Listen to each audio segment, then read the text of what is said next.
Welcome to Squatch-D TV. Exploring the Bigfoot mystery each week with your hosts, veteran researcher, author, and TV personality, the Squatch Detective, Steve Kulls, and from the Bigfoot Research Project of Kentucky, Chris Bennett. Sit back and buckle up as we bring you guests from around North America discussing the Bigfoot phenomena, but not without a few laughs, too.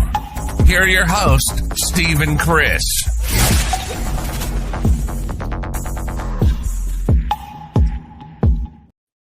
And good evening, cyberspace. Welcome to Squatch-D TV for today's date, January 28th, 2024. I'm your host, your guide, the Squatch Detective, Steve Kulls, along with my co-host right down there, Mr. Chris Bennett. Good to see you, bud. Good to see you all. And rainy and wet and foggy and dreary, and but that's okay. We're not in the single-digit temperatures, so well, it's a good thing too. We'd probably have about 6 feet of snow on if it had been cold enough. Well, right now we're getting snow. Oh, okay. Not much. We're only supposed to get a few, 2 to 3 inches, I think. So not a big showstopper for us. Monday will go on. Break out the snow shovel. Try out the 4-wheel drive. Already did. See, around here, you gotta. I gotta say, I live near. Well, I got state roads all around me, so the roads are always. They always take care of them. They always drop salt. They always plow them. Yeah. So I went out tonight to go to the store before any of the plows hit. That was kind of fun because I had to change the settings in the old Bronco to compensate for the wet floor, or the slippery floor. But did fine. I thought you'd probably on that one. You just be like driving along on the steering wheel with Bronco. Go down to 4-wheel drive low, please. Sure, Steve. Yeah. You know how I'm from the old school. We had to get out and go around and lock in the front hubs. They can get back in. Now I just turn a dial, and of course we have our guest Wayne Totherow on. Hello, Wayne. Mr. Wayne. Hey, what's up, fellas? How's it going tonight? Good. And I see your buddy Troy is in chat tonight. We want to give a shout out to Troy who's out there. We're going to do our roll call here in a second. Oh, yeah. But before we start, the first one in tonight joined our membership on the channel. Patty Troy, and thank you for joining. And thanks, Patty. Enjoy the extra content. There'll be some stuff sliding over there this week. It's already in the prep. It's already in the prep tray, as is the midweek drop. So that's the good news. But Relic Common and our good friend and member, he is right now where he lives. Of course, he's from overseas, across the pond, as they say. And right now it's 2:00 in the morning there. So I can't believe he came in just to check in. But yeah, he's going to catch the show tomorrow. Yep. Thank you, Relic, for checking in with us, bud. And of course, we got Low Rider in the house. Of course, Troy in Tennessee. Troy, good to see you. Our good friend right here, Pat Collins. Hello from snowy Washington County. That's exactly where Pat and I live, about 10 miles from each other. So, we're in the same county. So, And of course, Mick is in the house. Mick, welcome, bud. Good to see you. Sharon's in the house. Sharon, welcome. And there's one of our new members, Ristel, in the house. Thank you. Uncle Bones, too, in the house. Bones, good to see you. There's Jen. Hello, Jen. Good to see you tonight. And there's our good friend John, Sasquatch Wizard Adirondacks. Good to see you, sir. John, welcome. And our good friend and guest, past guest. There's the good professor, Kevin Harder, out there. Good to see you, Kevin. See you. And who else do we got here? Wait a minute. Through. And Gary Johnson Sr. Gary, who was here just on Friday for the Bigfoot news. And and of course, if you haven't, I'm lost. You guys are really, really eating up the chat. Thank you. I really appreciate it. But I lost what I was going to say. But anyway, sorry, Steve. Sorry. And then we got Tom Conley in the house, another member. It said, might not make the whole show. An intruder broke into my house, put a gun against me, and forced me to start drinking tall boys. So hi, everyone, and enjoy the show.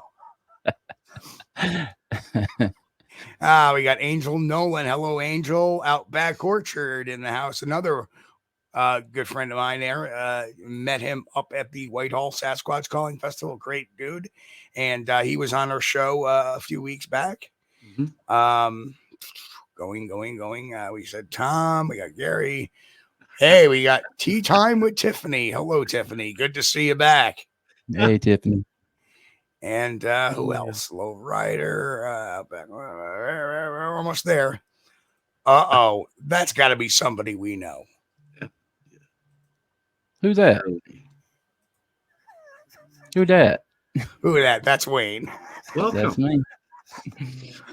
Of course, we got another member, Dennis Conroy. Good to see you, Dennis. Thanks, Dennis. Good to see you, bud. Welcome. Little Kilroy was still here, and he's been here since probably Friday. And, of course, another one of our new members, Don Gumow Jr. Good to see you, Don. Don, welcome. So we got Mike over at the Catskill Appalachian Research Center. Mike. Patrick Barron in the house. Pat, good to see you. Fort Myers, Florida. He just watched the SpaceX house on the 38th anniversary of the Challenger disaster. That's very true. Very cool. Space Coast. Oh, wow. Right. Arthur Watch in the house. Hello, Arthur. Arthur. Our good buddy Jim. Jim is in the house. Welcome. And I'm just, I got lost about 1/3 of the way down. You guys, there's a lot of people up here. a lot of people in there, y'all. Jeff is in the house. Yeah, the chat is booming. Yeah. And Jeff D. Smith.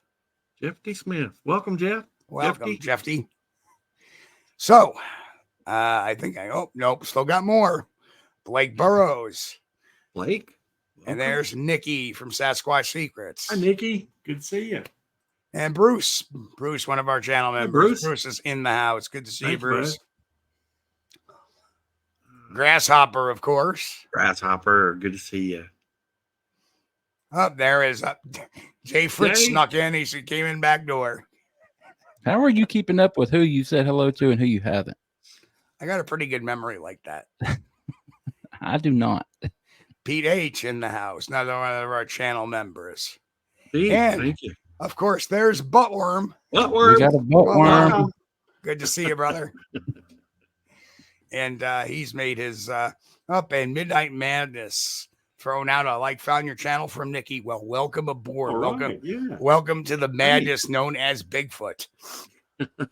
All right. I think we got it all. Well, if we missed anybody, it ain't because we don't love you.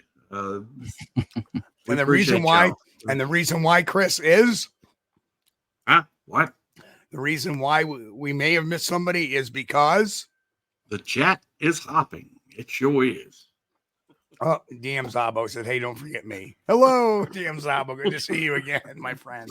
Not gonna forget you, bud. So yeah, we as you can see, we do get a busy chat, Wayne. So, and again, just to let everybody know. If we see a question, we may hold it. Don't worry. We put a little star next to it and we queue it in our starred folder. It's kind of a neat thing that StreamYard does for us. Yes. So I can go back and put it up. So if your questions don't get answered right away, don't get in a panic that we didn't see it. Don't worry. We put every time you ask a question, we give you a gold star. You can't see it, but we give it to you. That's right. And you know what I'll probably be doing tonight is I'll probably be giving away another 5 free memberships today.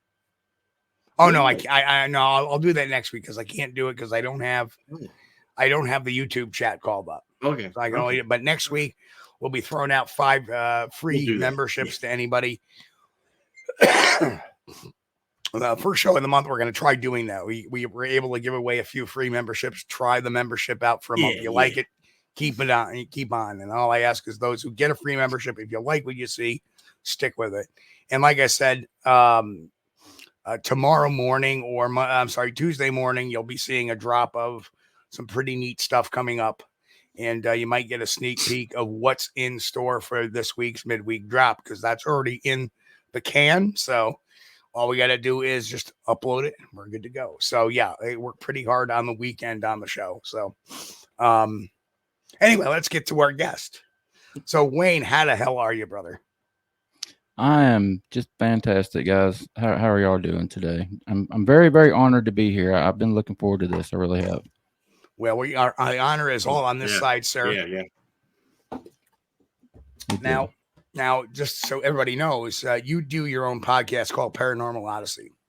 If you want to, Yes, sir. just talk a little bit about Paranormal Odyssey before we start.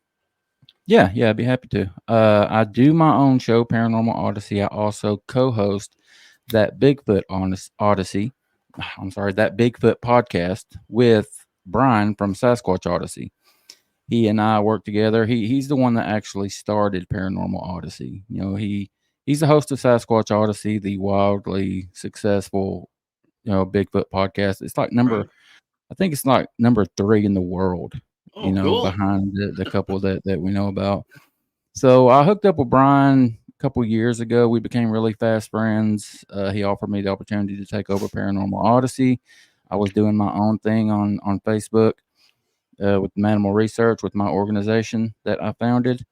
So I took that over. I've done a little over 100 episodes right now. Wow. And yeah, Brian and I recently started that Bigfoot podcast. We're like 20 something episodes in and having a ball with it. You guys, if y'all haven't seen that yet, I invite you to go. Please go check that out anywhere you can find podcasts. We've only done a couple of live shows on YouTube, and you can find those over at the Sasquatch Odyssey page. But yeah, that's Paranormal Odyssey. I talk to everyone. I'm a Bigfoot guy. That's how I got my start in this. But I've always been interested in everything spooky. So we have ghost hunters on there. I've talked to several psychic mediums, UFO people that have been abducted and had sightings and stuff like that. It's just a wide gamut of creepy stuff, basically. I think like most everybody else, Wayne, you're probably interested in mystery just like everybody else. So. Absolutely. I always laugh when ghost people say, "Oh, Bigfoot, that's not real." Yeah. What the hell? Like, what? What are you talking about? Yeah, that's funny. But I love the mystery stuff, man. Whatever, if something's popped on TV, and it's like, I don't care what it's talk about, did aliens build the pyramid or something other? Heck, I'm watching it. I'll give them 15 minutes of watch time. If it catches my interest, I'll watch the whole thing. So let's roll back the clock. What got you interested in the Bigfoot topic? Steve, I've been interested my entire life, and I've told this story, so many times, but I'm new to your show, so there's probably some people here that I'm new to, so I don't mind telling it again. Just had a lifelong interest in cryptids, really.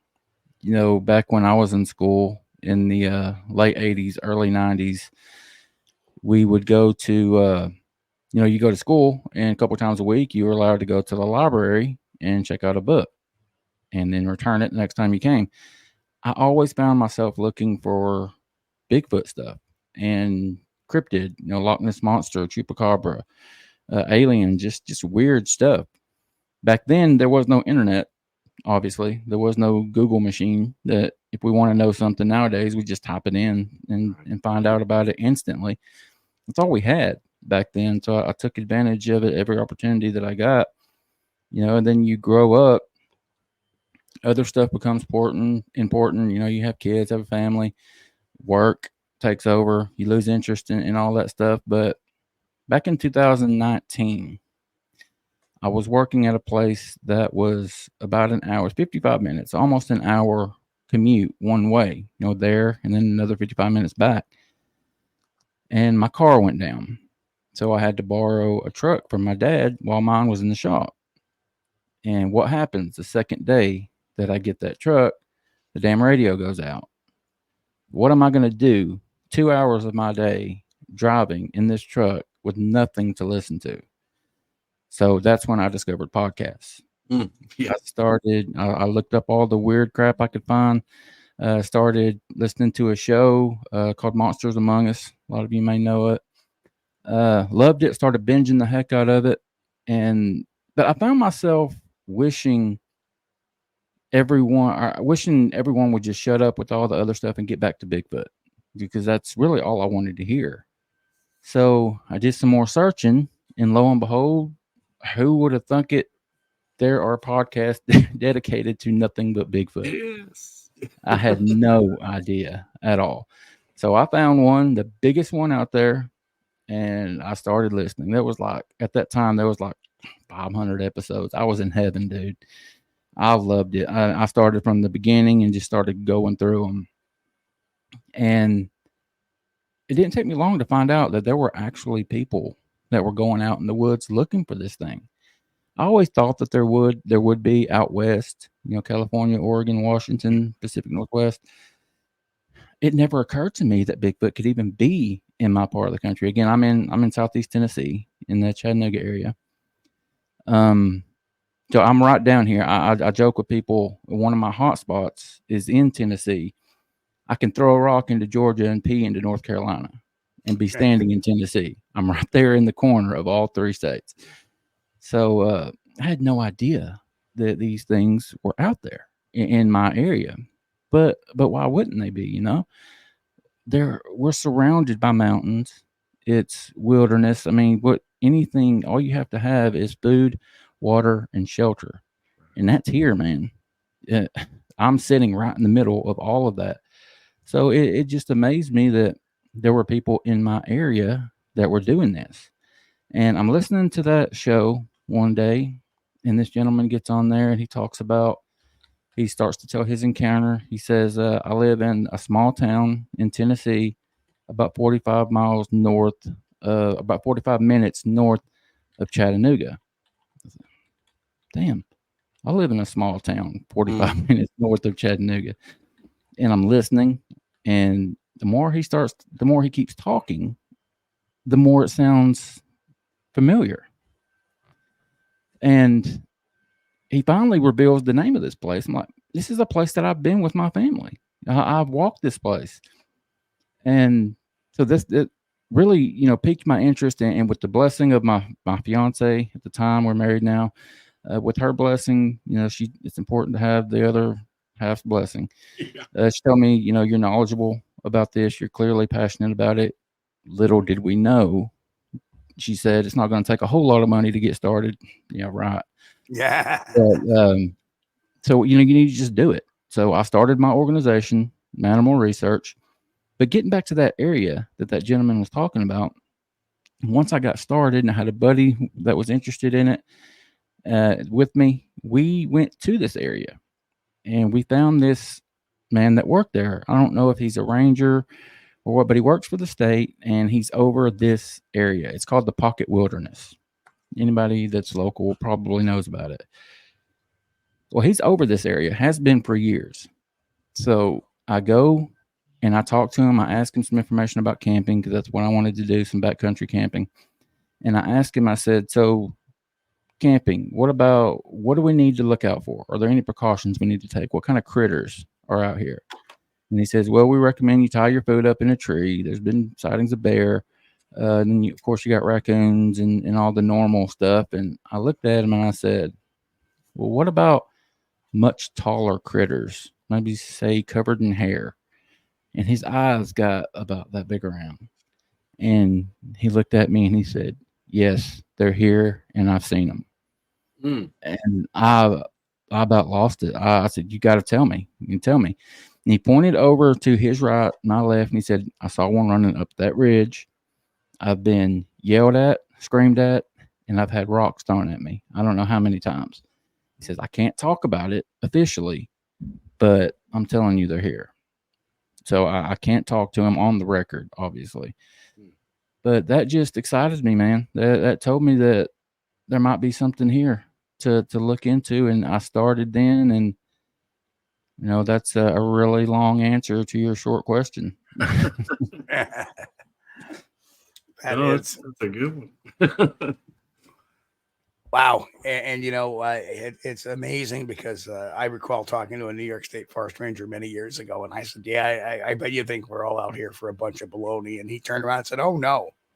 He goes, there's areas of these woods that hasn't been touched by man for hundreds of years, for 100 years. So yeah. Anything's possible. And, just flat out, boom. Oh, no, I'm not discounting this at all. And it kind of struck me aback because this guy was a veteran forest ranger. I mean, he was well into his 50s at the time. And so, he'd been on the job for about 20 years or so. Yeah. And I was like, oh. And we hear this constantly, too, that, you have these rangers. We had years ago, and I don't know if he's even still alive yet. If he is, I hope he's in good health. But we had Charles Branson on from Oklahoma, who was a forest ranger, who said, oh, yeah, we knew these things existed in our state lands. Right. And talking to a ranger out in New Mexico / Arizona, the Four Corners area. I remember him recounting a story of him finding, tracks in a wrecked campsite after the guys came down and said, hey, can you get our stuff? Because we don't want to go back up there. So, yeah, I mean, that is really a cool way to get involved in it, though. It's like, oh, wow. Doesn't that just jet your enthusiasm up a bit?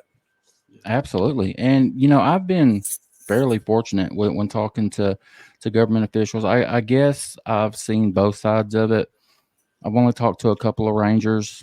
The second one that I talked to informed me about something else. He warned me about another cryptid or creature that, we can talk about if you'd like.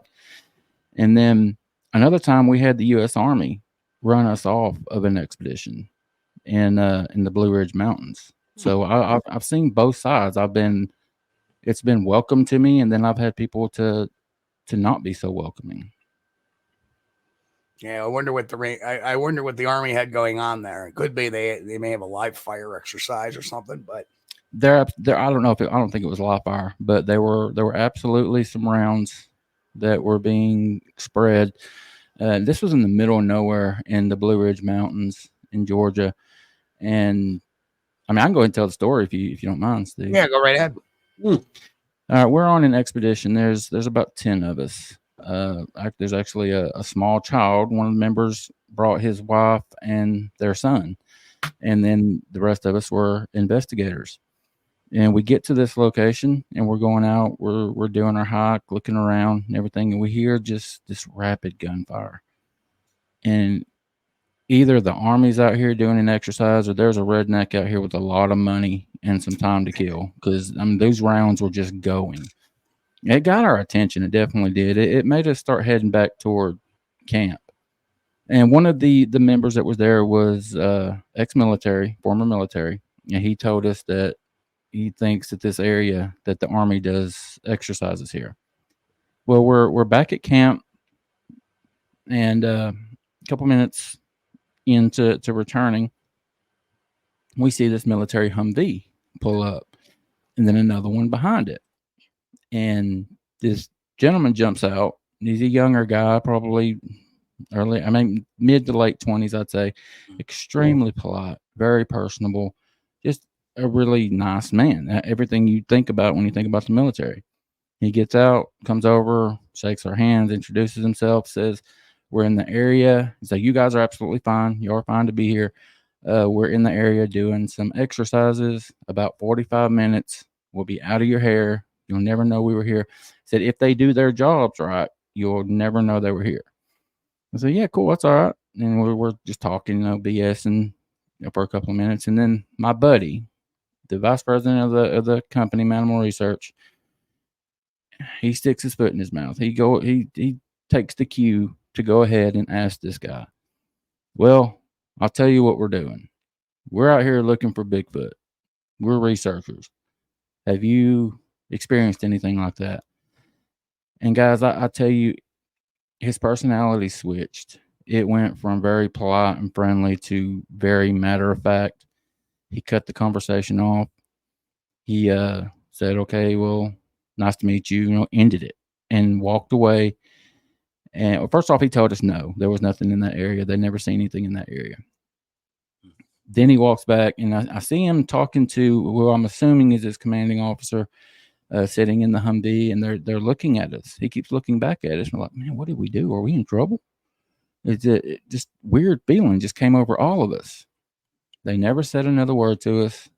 The rest of the soldiers that were in the woods doing the exercise, we started seeing headlamps all around us. And like, what are they doing? They were gathering firewood. They went from this man telling us 45 minutes, we'll be out of your hair, you had the place to yourself for the rest of the weekend, to them making a fire and 5 or 6 of them staying. They stayed all night. They weren't planning on staying. They didn't have they had like the little fold out chairs. That's all they had. There were no tents, there were no sleeping bags. They were picking their own firewood. I mean, I don't even know if they had anything to eat, but they stayed and they made it as unpleasant on us. I have pictures of, my son was with me and had some other friends with me. And I have pictures. I made it look like I was just taking a picture of me and my son, but I was really trying to illustrate how close these guys were to us. This field was massive. They had plenty of room. They were 40, 50 feet off of us. I mean, they were loud. They were obnoxious. They were telling dirty jokes. We had a kid with us. They were like urinating and like taking a leak and stuff. They made it so hard on us. They never asked us to leave, but we put up with the night of that and we packed up the next morning. We did not feel welcome. It didn't feel right. So we cut what was going to be a 2, possibly 3-day expedition. We cut it. We ended it after that first night. And I just wish I could illustrate to everybody how this young man's demeanor changed. He was so polite and friendly and nice, and then just an asshole, just like that. And it was after we mentioned Bigfoot. Well, I wonder, that was the thing. You think that had anything to do with it, or that was everything to do with it? I think that was it. I can't think of anything else, Chris. I don't know.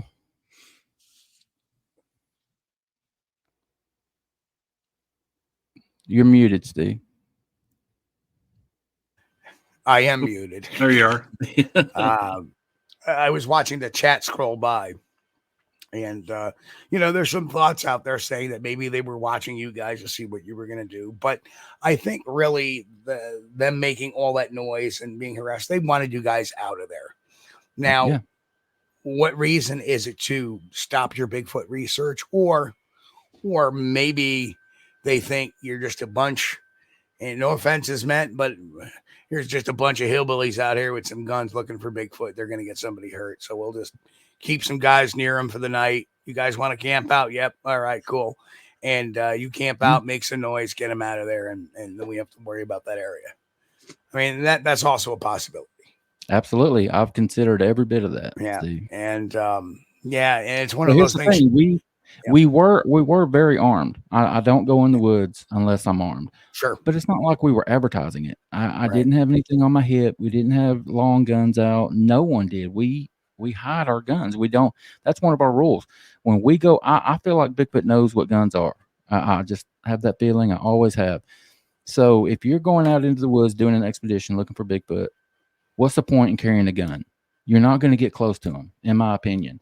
So I always have my 45 on my hip, and that's not for Bigfoot. That's for anything else, a tweaker in the woods, a hog, a bear, just to get whatever it is off of me. I have no desire to kill a Bigfoot. But to your point, we weren't advertising that we were armed. You probably figured that we were. You're right. Yeah, it's fascinating because if they were really interested to see what you guys were doing, they would have camped out near you, but kept really quiet to see what you guys are doing instead of making a lot of noise, generating some stuff and making it more of a nuance for you. Yeah. Yeah. But there'll be conspiracy. Sharon asked, "What's a tweaker?" A tweaker is somebody that, I've been through the woods of North America and the forests of North America, and there's been occasions when you run into little shacks in the wood where they're making crystal meth, marijuana growing fields, moonshine distilleries. Yeah. And each one of those cases, if there's a person around them, they're not going to be too friendly to your presence. And likely they are armed, which is the reason why a lot of times we go in armed. Not for the Bigfoot, but it's for those kind of dangerous situations. Exactly. So that I hope that kind of answer. We do have another question from Mick, but we'll get to that in a minute. I get along with the military guys, though. You know, if they were over there shooting their M4s or whatever, I'd say, hey, guys, come on, check this out. Try this HK91 out. See what you think about it.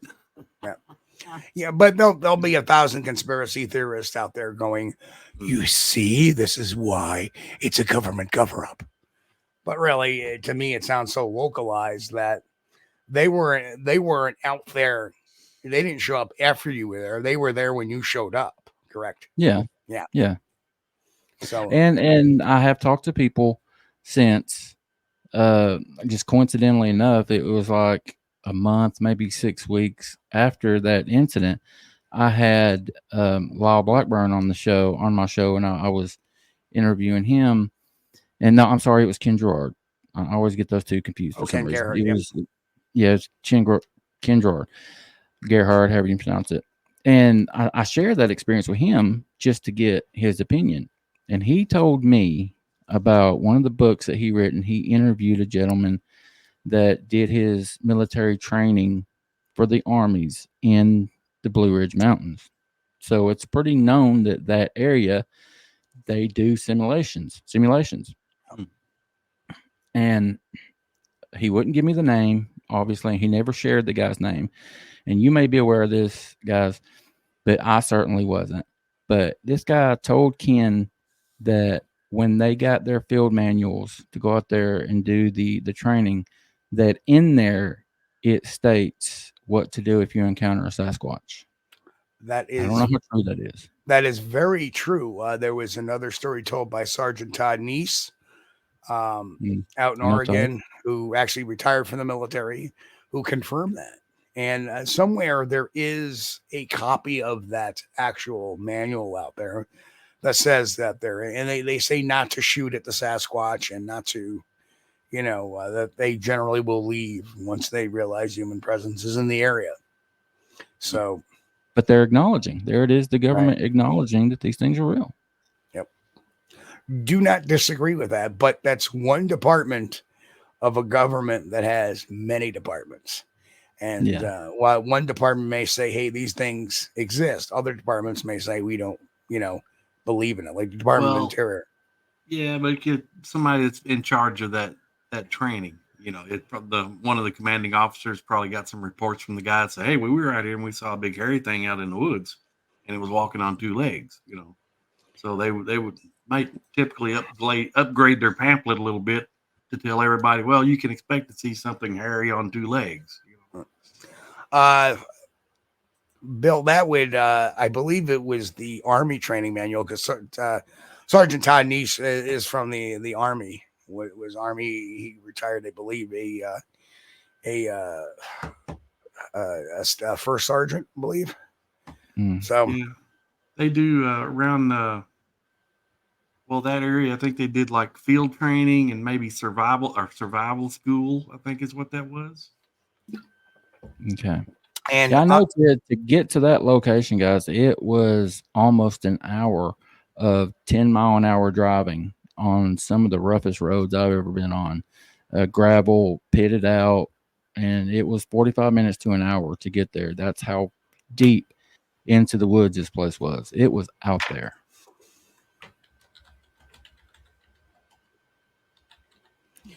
Chris, take it for a second. I'm going to do a quick bunch of research on this real quick.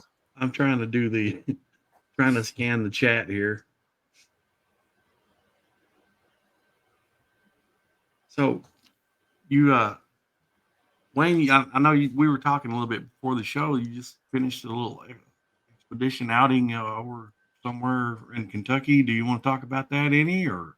Yeah, I'd be happy to. I see my good buddy Troy from Tennessee in the chat. Troy and I headed out for a weekend outing. We met up about 10 o'clock Friday morning. Friday was awesome. The weather was great. Everything went to plan. We went to bed Friday night about 2 o'clock in the morning. The bottom fell out. It started raining, and it rained for 22 hours. Yeah, I'm not exaggerating. I'm not kidding. Yep. 22 hours it didn't stop. So we're going to call it Mudfest 2024 Right. because it was just miserable. Got some cool vocalizations, no sighting or anything like that, but it was a great time. Had a great time out there. LBL was a destination, a bucket list destination for me, and I'll be back. Yeah, I think it's a good area. I don't know Great. where there's a lot of reports that comes out of that area, and I'm not too certain about the Dogman ones, but I think that there's a lot of merit in some of the Bigfoot reports that's coming out of that area and some of the Yeah, I was interested, and I wanted to get you guys' take tonight on what y'all thought Dogman was. We certainly don't have to right now, but I would be interested in to see what y'all thought about Dogman. Well, for me, okay, I'm a skeptic at heart. Now, don't take that the wrong way. I am firmly convinced that these Bigfoot creatures exist because I've seen them with my own eyes. But now, Dogman, I've not seen, and I've not heard anybody around here locally that's seen one here. So if they do exist, it's going to be somewhere other than from around here. But anyway, I just kind of wonder if it couldn't be, people mistaking a bear, or a Bigfoot, because it seemed like to me, the bear has got the long snout and stuff, and if they're standing on their hind legs, just wondering if it could be a case of mistaken identity. What are your thoughts on it, Wayne? I don't know. Just like you said just then, to be honest, and to sum it up, I don't know what to think about Dogman. I'm not going to say it doesn't exist. I'm not going to say it does. But when I first started hearing about Dogman, I thought it was silly. I thought it was a joke. I thought let's worry about Bigfoot until we shift gears. Before we shift gears and start worrying about this giant dog on two legs that's eating people. Right. I thought it was silly. I thought it was, for the people that have seen one, I thought it was a misidentified Bigfoot. Everyone talks about these different classes of Bigfoot that are out there, different types. I don't know how they know that, but if that's true and there are different types, who's to say that there's not a type that looks like this? Yeah. So I was thinking maybe a misidentified Bigfoot. But the more people I've talked to over the years and given that theory to, they're always adamant. No, this was something completely different. This was a dog that had a man's body. So I don't know. I'm never going to call anybody a liar, but I would like to. I just don't know what to think about it. Yeah, I think it's healthy. So here's my take a bit here on the Dogman. Is in some cases you have a man's body with a dog face. Some cases you have just a large dog with dog-like legs to boot. To me, there's a lot of inconsistency in it, and it's kind of like the Slender Man sightings. They were generated due to internet perusal. This all started primarily with the Beast of Bray Road. Mm-hmm. And I don't know. Is it just an oversized wolf? Who knows? But definitely, if it's got dog-like legs, that's not conducive to bipedal movement at all. So let's put that right out there. Yeah. It would be extremely uncomfortable, trying to walk on two legs if its legs are built like that. So I think what we have is a combination of, one, misidentification of either a bear or possibly even a Sasquatch. Two, we have a paranormal element to it a lot of times. So are they experiencing something paranormal that's not either Bigfoot or cryptid? It's strictly paranormal, and that's how it's manifesting. Or three, all the other explanations between hoaxes and psychological, issues. And I think that's where the three lie in. I do not see this as anything viable. There's some people that will always tell stories like the famous LBL story of a family getting eaten, but there's never any official government corroboration. There's no family members that are coming because, you know what, if my family got eaten by a dog, man, you're damn straight they would be on the news and getting film by somebody saying, yes, my auntie and my uncle got eaten, and my cousin Luigi, he got eaten by a dog man. Right? It doesn't happen. Funny thing is, I had an uncle Luigi, and when he passed away, my Aunt Louisa put his Viagra down the toilet. She couldn't get the toilet seat to come down for a week. Anyway, yeah, man, I wouldn't definitely rule it out, but I've not seen it, so I the only smart answer I can say is I don't know. I think it may be a misidentification, but I don't know. Yeah, Steve, you brought up that family that was massacred years ago. One of our buddies, Mike Smith, he's been on a couple shows sharing his experiences. He lives close to the LBO, and he stopped by Saturday night and hung out with us. Oh, very good. He's lived there his entire life, and we talked a little bit about that because I asked him about that and some other things that had gone on in the LBO. And he said back when it happened, there was all kinds of talk in the town, in the area, like this actually happened, and they were covering it up somehow. Take that for what you will. I don't know, but that's a local that was there during the time that remembers it. But I have to say that he says there was a lot of people talking about it. Yeah. Right. And we know how the rumor mill starts. You get, look at, and I don't know if people are familiar with the Delphi murders. Oh, with the two young ladies that disappeared, and they finally got their killer into custody this past December. But the internet was going bonkers. It was this guy. No, it was this guy. No, it was that guy. No, I heard they did this. I heard they did that. I heard they did that. None of them were correct. Yeah. So a lot of time when you have scuttlebutt, it's taken with people have a little bit of knowledge, and that becomes dangerous sometimes. That's dangerous.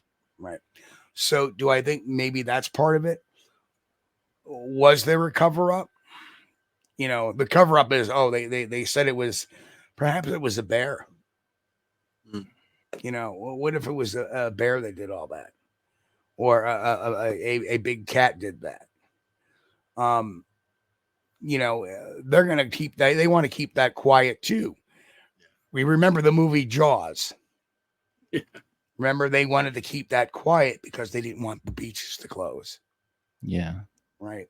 So there may be a real world explanation for it that, is the reason why they may have wanted to keep some things quiet. But then again, what if they thought foul play was a suspect?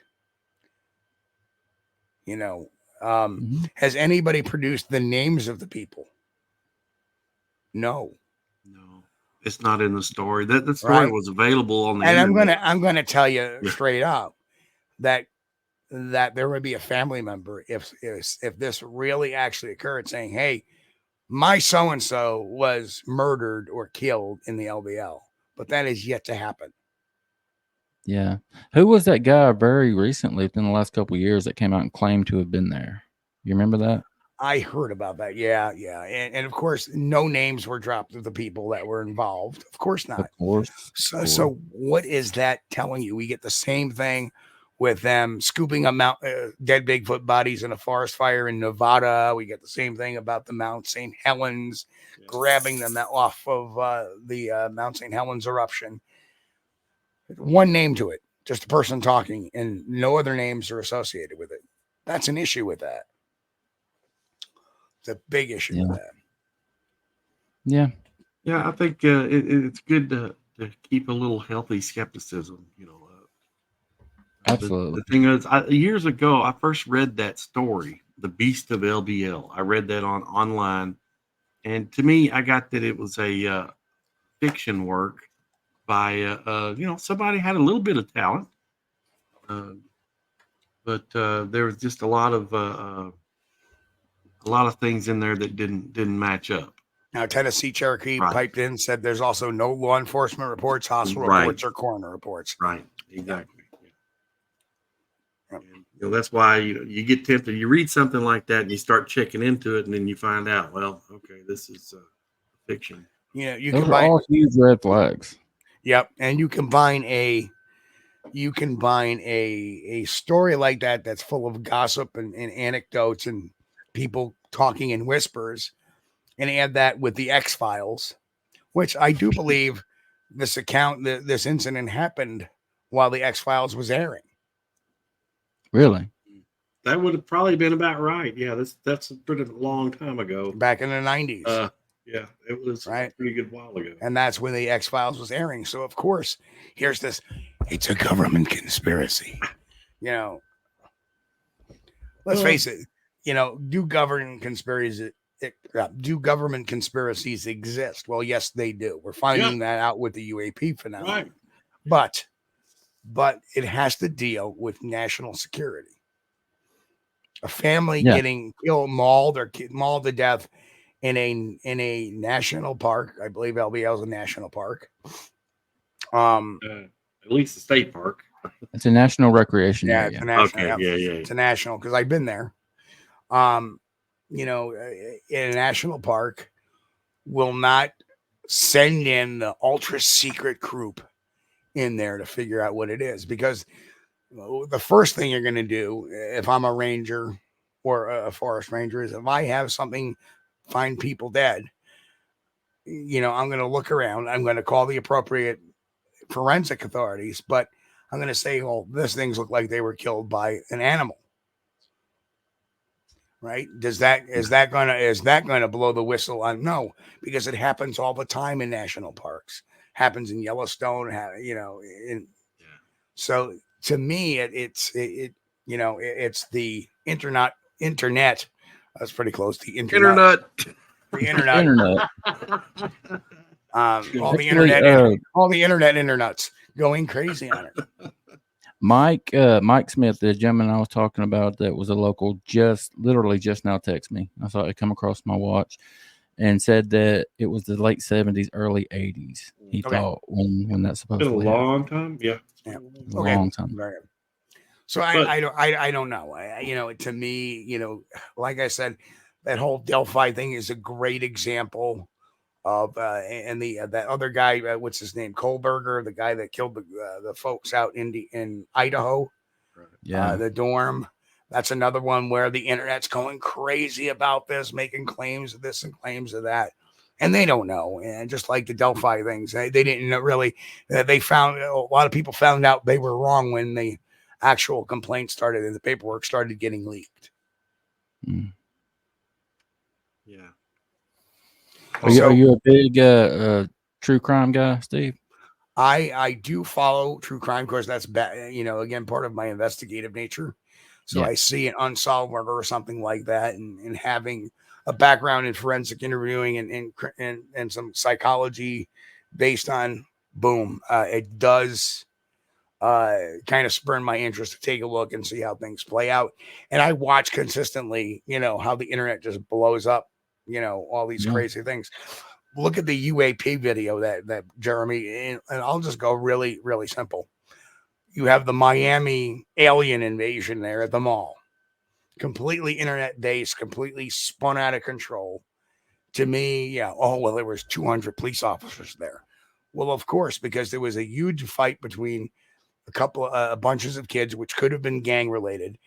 At the same time that was going on, some kids also lit off some firecrackers, which could mimic gunshots. So they probably got reports of shots fired. It's Miami. Like I said, in this area, you can get 50 to 60 cops showing up at a mall here in upstate New York that has a population completely in the whole entire area of about 200,000 people.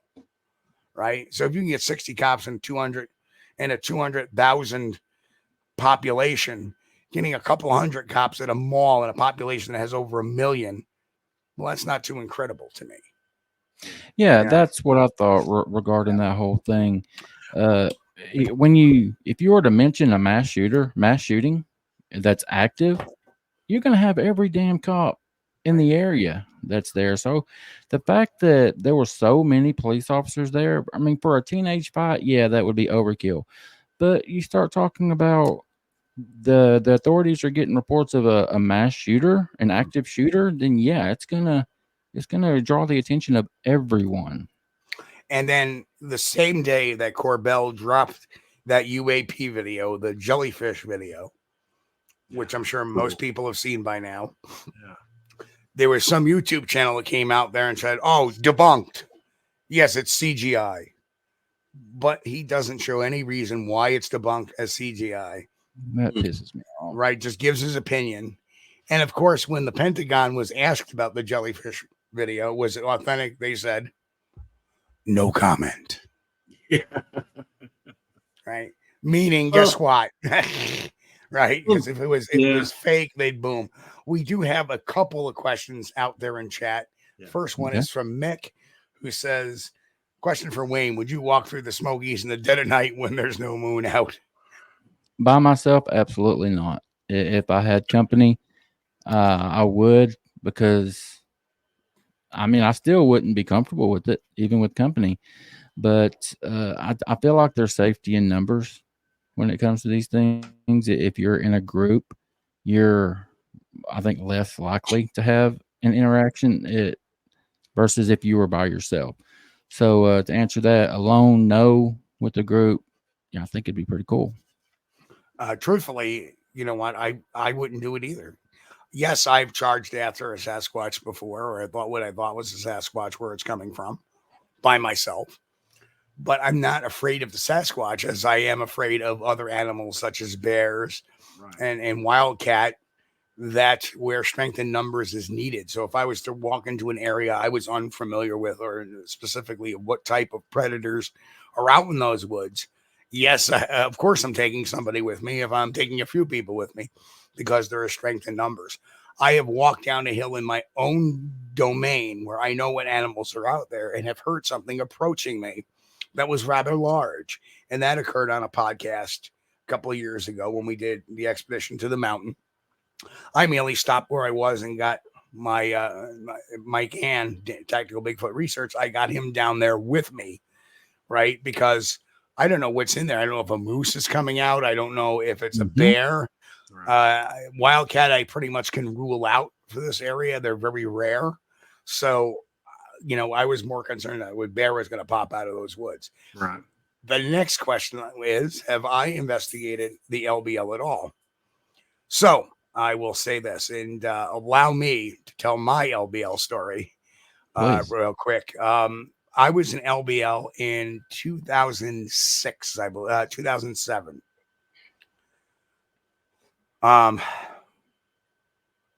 So anyway, who cooks for you? Yeah. No, that was well,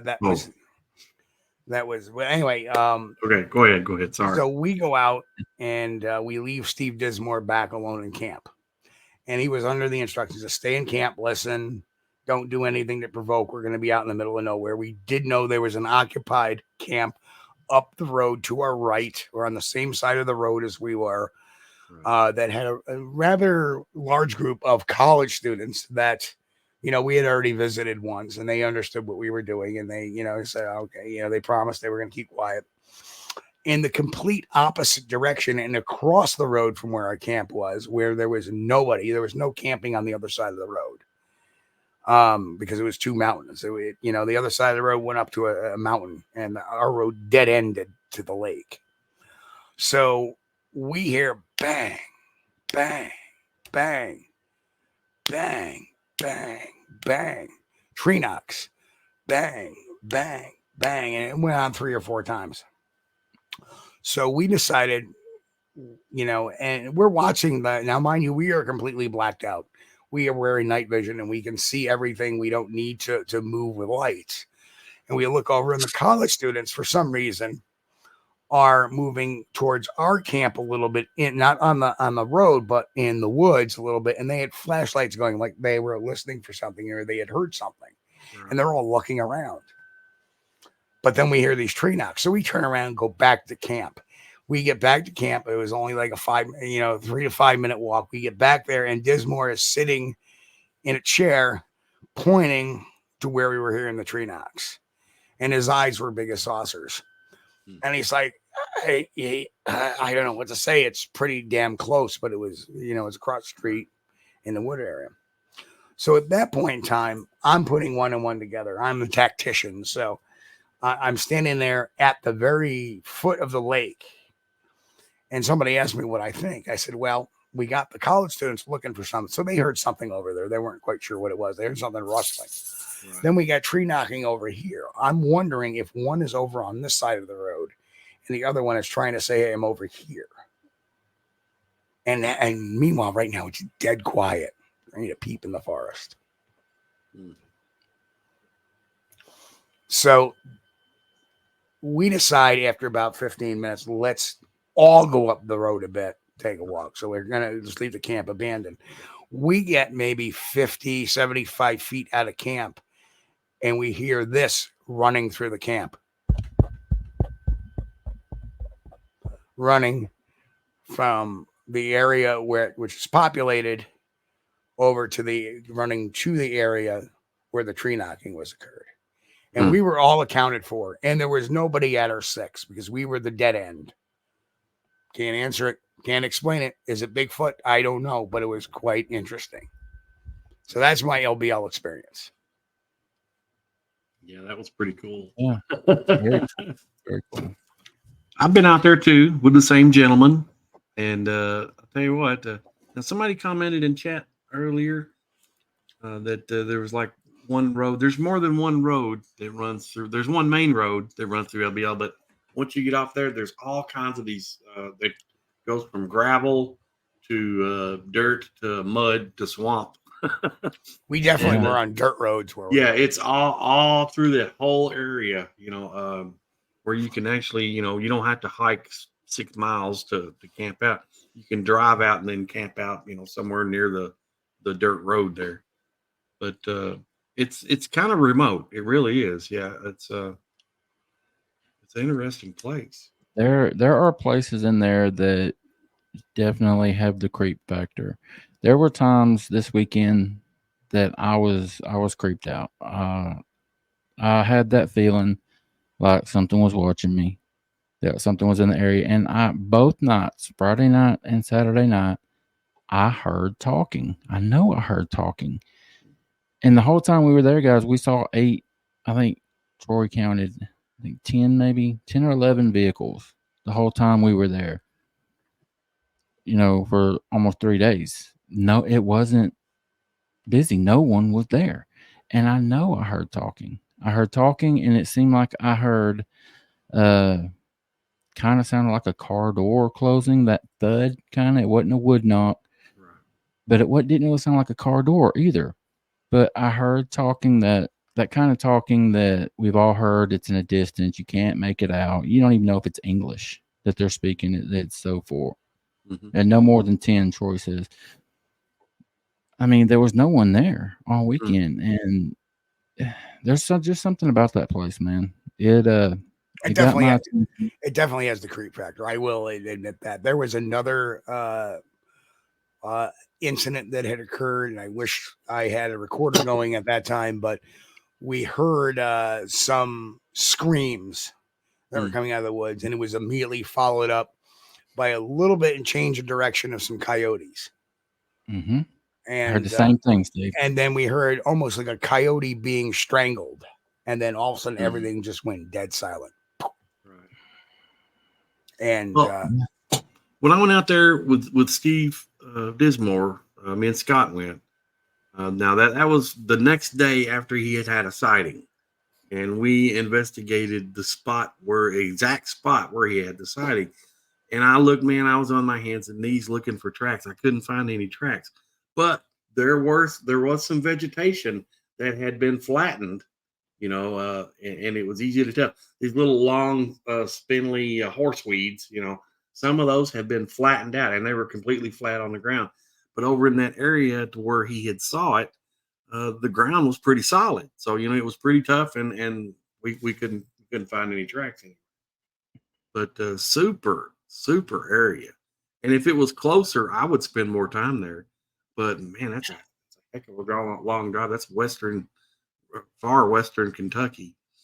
And that's a heck of a long drive. I'm over here closer to the middle, I feel the exact same, Chris. Like I said, I'm in Southeast Tennessee. It was almost a 4-hour drive Yeah. for me to get there, but it was a doable bucket list location for me. I've always wanted to check it out. Well, always since joining the Bigfoot community. Yeah. I've heard so many things about it. And something else that blows me away, maybe some of the listeners or the viewers can help us with this. How many cemeteries there are in LBL? I heard a report of a couple hundred, but I don't know. And when I say that, I mean like small family cemeteries, like maybe the people that lived there before the flooding took place. If it's my understanding, there were homes there, and we actually went to Hotel California. Are you familiar with that, Chris? No. It's the Raymer house. Maybe Todd will. I mean, Troy will correct me. The gentleman that built the house, but it's a concrete 2-story house, and they took it from him. I mean, I guess they bought it from him when they did the flooding. That was supposed to be his retirement home, and it's still standing. There are no exterior walls, but it's all block and concrete. And we went. I got some really cool pictures. I did a video from there. I'm going to be releasing it on my YouTube channel. But it's just little cool places like that there were actually homes there that people lost. And if there were homes, there were other cemeteries that were disturbed, grave sites that were disturbed. And you hear about the paranormal stuff that goes on. We found a cool little cemetery. As the crow flies, it wasn't very far at all from our campsite, and that was our plan Saturday night to head out there and spend most of the night sitting there. But the road to get there, it was going to be. We drove through it, but there were some times where it's one of those, puckering moments. Where you don't know if you're going to make it through that area. But we wanted to spend the night there because we've all heard about that possible connection or believed connection with Bigfoot and cemeteries. And I thought it makes perfect sense. I mean, it's all the believed cemeteries that are in that place to have all this activity. Yeah. Well, that is strange because there was actually a New York story of a Bigfoot being spotted in a cemetery. Yeah. Up in the, I want to say not Hudson Falls, a little further north. But anyway, a Bigfoot spotted in Washington County at a cemetery or near a cemetery. Yeah, I believe that too. I believe there's something to that. And there was actually one in Saratoga County in the 80s. Yeah. Yeah. 2 of your viewers just commented 270 cemeteries, and that's the number that I heard. But that's the kind of number that you hear and you think that's got to be a mistake. Wow. But I've heard it from several different people, and driving through there, you see them, man. They're everywhere. Yeah. I couldn't speak to it because I've not been all over LBL. The only place I had went was that one area where Dismore had that sighting that we was checking out. Welcome Milwaukee says they're also are still graves in the lake as well. Ooh. Yeah. Ooh, that's kind of creepy to think about, isn't it? Well, anyway, I did do a little research on our Army manual thing. I cannot find a copy of that anywhere right now, so I'm gonna put that in the question mark thing. This was not anything new. This was talked about 15, 20 years ago. Right. I do recall seeing the manual at one point in time. The Army Corps of Engineers released their. Now I did find the Army Corps Engineers one, but I didn't actually find the manual. I'm not sure if it was an Army manual, could have been a Marine manual for the Marines. I'm not quite sure where it was. I always thought it was Marines, but so I don't know. The person to talk to would be Todd Neese.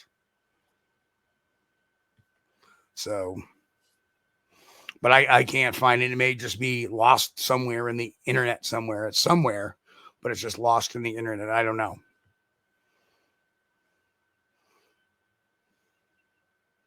I did some investigation a long time ago about the Beast of LBL story that was online. And this was probably when it first was put online because it's been a while. And actually, I was really, since this was in Kentucky, I took a very keen interest in it. And I did make some phone calls and to the local law enforcement agencies of the area over there. And don't ask me who. I don't have no idea who I talked to at that time, but there weren't any murder reports or anything of anybody being killed by an animal. I think they did have some shootings and maybe a couple of stabbings or something, but they couldn't recall anything. But they could have been shining me on too. Yeah. When the guy took the pot shot at the Bigfoot over at Mammoth Cave National Park, I contacted those people and they kind of blew me off. We don't want to talk about it. I was going to ask you about Mammoth Cave, Chris. Yeah, that a guy had supposedly took the guy that took a shot at one. Mm-hmm. Yeah, I did some investigating around here, and I talked to some people that may or may not work there, and one of the guys told me, he said that there were no charges against him. He said it's illegal to discharge your weapon in the national park unless you fear your life was in danger. And since they did not charge him for discharging his weapon, that tells me there may have been something to that story. Now, somebody else got the police report and they blocked his name, so I can't tell you who it was. But there was some information on YouTube, and somebody did some investigation, and that's great, that's fine. But they said that he was probably a tweaker or a meth head. Well, it could have been, but there's some problems with that theory. One, he had a firearm, and two, he wasn't arrested for this. So they just did a police report. So if there wasn't something credible, they would at least given him a ticket for firing his weapon in the national park. But I don't think any of that happened. But what about Mammoth caves in general, Chris? Have you gotten any information from out of there as far as Bigfoot? Yeah, I think they're in the area. Not right along the Green River corridor. Of course, the Green River runs right through Mammoth Cave. Right through the northern section of Mammoth Cave National Park, and that corridor there is a travel corridor, I believe, for these creatures. So from time to time, some are going to be spotted in the park as well as outside of the park. But we've had a few sightings reported around here, and mostly have been credible. Mike Stetton asked about the Beast of the 35 millimeter footage, Beast of Bray Road. I know, right. I know the video Mike is talking about, but that was not on Bray Road, or if it supposedly was on Bray Road. That was in Wisconsin, I think. Right. I forget the name of the guy. I'm going to say, I don't know why Garvey is coming up as the name in my head.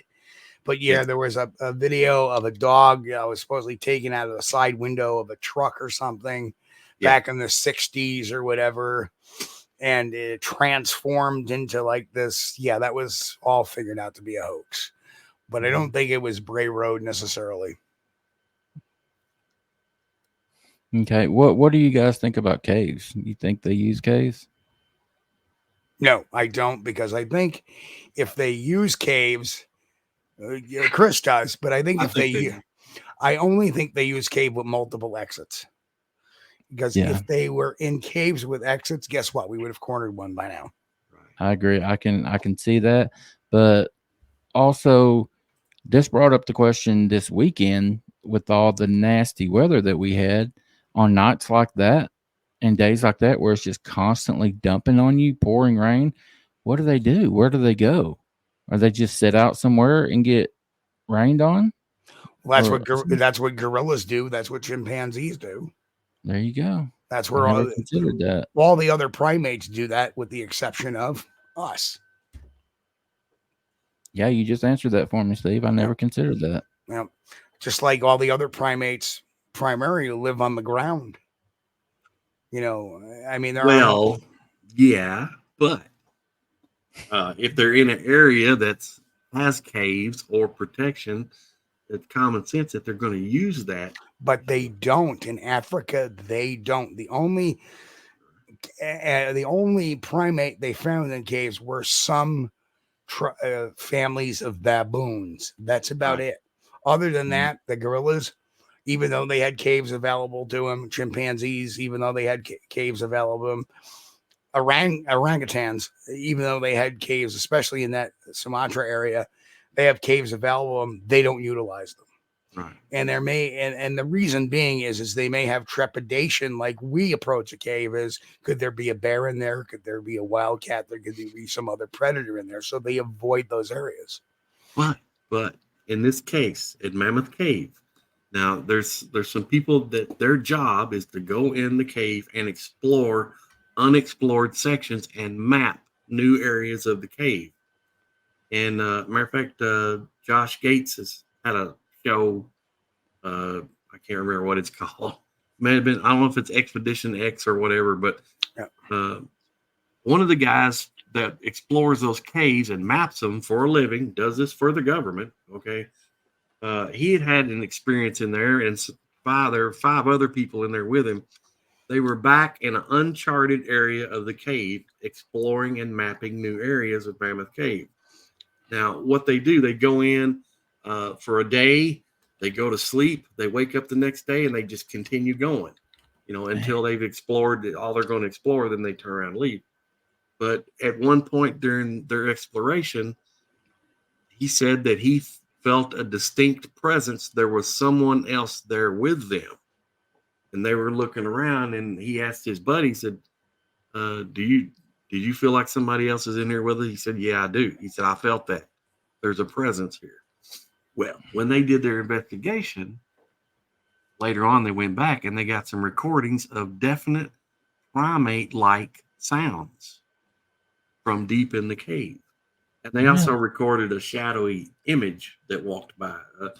I can't remember the name of the episode, but it's one. I think it's Expedition X. It's on one of those shows that's called Mammoth Cave Mystery or something like that. Very check that out. Very compelling. Very compelling.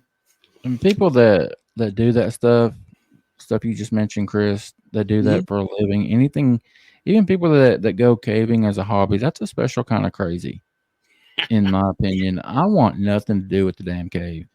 There are too many dang stories. Well, my big self gets stuck, first of all. Yeah.